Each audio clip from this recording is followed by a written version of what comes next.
Hi, this is Pushy and welcome back to another book review. Today I am doing Wild Blue Yonder by Mark Morris. So, just a advance warning, this contains spoilers for Wild Blue Yonder, and while you're at it, please like and subscribe. So, yeah, thank you very much for that.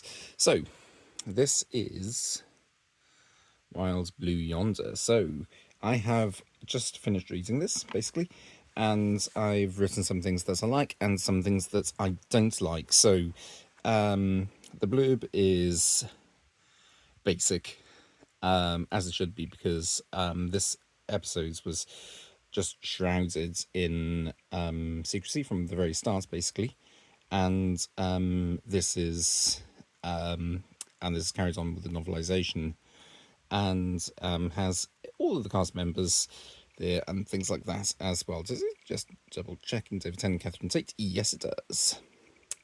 So there you go. And of course, all the cast members are seen on the cover as well.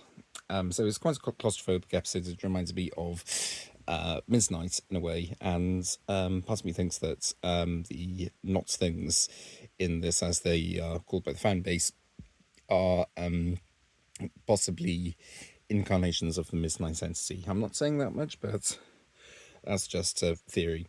So let's start at the beginning. So this it crashes. All the TARDIS crashes near Isaac Newton's apple tree in Lincolnshire, and here we have the first instance of Mavity, and I don't like it. I don't like Mavity at all. Let's see if I can just very quickly find that. So it's in the prologue. There you go, Apple. So the before I get any further, just want to talk about the chapter points, because the chapter points are not chapter one, blah blah blah.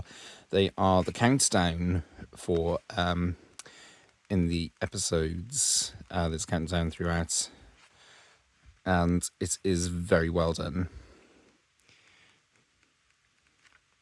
So yeah, so just saying this. Mavity I don't like. But it is mentioned in chapter 1 or chapter 2, I think, that the Doctor sort of bookmarks it mentally. And he does actually slip and say gravity at one point, and when Donna says, what? I he corrects himself, gravity. So I think that might be a story point that's connected later. So, because, of course, we don't get to see Isaac Newton again since that episode, so I'm hoping that in a future series they'll go back and correct that, because I feel sorry for the scripts as having to go through every script and correcting Mavity to gravity, no, gravity to Mavity, as gravitational, whatever. It's just going to get so annoying. Also, I took issue with this in the episode itself. No fourth Doctor dropping apples on Isaac Newton, because I think it's the Pirate Planet or something like that, where the fourth Doctor casually mentions that he has a meeting with Isaac Newton, and he said that he was dropping apples on his head, and so Isaac Newton tells him to bugger off out of his apple tree, basically. And the Doctor explains gravity to him over lunch, which is a sort of bootstrap paradox there, but I think it was Douglas Adams who wrote that's actually interesting. Anyway, of course, later on, Had's are turned on and the TARDIS disappears. There's a reference to Donna, and I think the Doctor as well, sort of musing on this idea that the TARDIS lands on a remote desert island and becomes a religious icon and goes through the sort of timeline that all the religious icons go through, which is it's worshipped as an idol, and then somebody tries to destroy it, and then they come and see sense and worship it as a cultural item, and try and preserve it, and so on, and that cycle. So I quite like that. So better descriptions of the not things. So that interestingly, well, of course, it's because it's a book, you have your entire imagination to play with, and I think my imagination got carried away but the descriptions of not things were better, like the way they transforms and things like that. So the Donna not thing is also says my arms are too long, meaning that's not just your right arm, then it's both arms that are too long, and that is implied. Also, they're not called not things. They're just referred to the not doctor and the not Donna. Let me see if I can find. There you go, the Donna copy. That's what they're referred to as, but sometimes the lines are blurred, and it's just referred to the doctor that just spoke, or the doctor that just spoke, or whatever. And I think that's really cool. I can't wait to see what they do with Midnight when that becomes novelisation, or Knock Knock or something like that. But this intrigues me, and I'm glad that I read it. A couple more things that I want to bring up.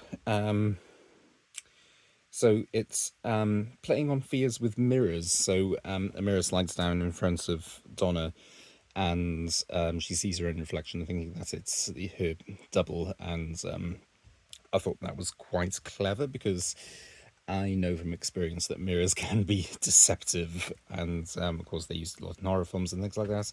So it's sort of playing with that idea. Also, people are genuinely afraid of mirrors, not because they don't like their reflection, but they're afraid that they might see someone standing behind them or something like that. It is a real fear, and I can see why it is a fear. But that's sort of playing on that. So I can't read my handwriting on this. I think I must have written this on my commute. Keeps you on edge, even when reading. So there's only one author who's done that to me before, and it's Stephen King. And because sometimes you get so engrossed in reading that you sort of get carried away with this a bit, and this does keep the tension going and keeps you on edge, and you still want, and even though you probably know how the episode ends, you still want to keep reading, because that's the nature of it. And there are some really good cliffhangers at the end of chapters here, like one is the doctor taking the Donna copy away instead of the actual Donna. That's, and you can hear the, and you can hear the booms getting closer. Speaking of, it's, we don't really see this on screen, because I as far as I remember, it gets to black. But this actually describes the deaths of the not things. So the doctor copy gets as far as the robot's 20 paces away, and sees the explosions coming, and can't transform fast enough to escape, because it's still in its sort of physical shape. And it goes into a sort of description about if it had time, then it would change into sort of antimatter or whatever and escape. But it doesn't have time. But it is actually quite graphic. So it's I don't know.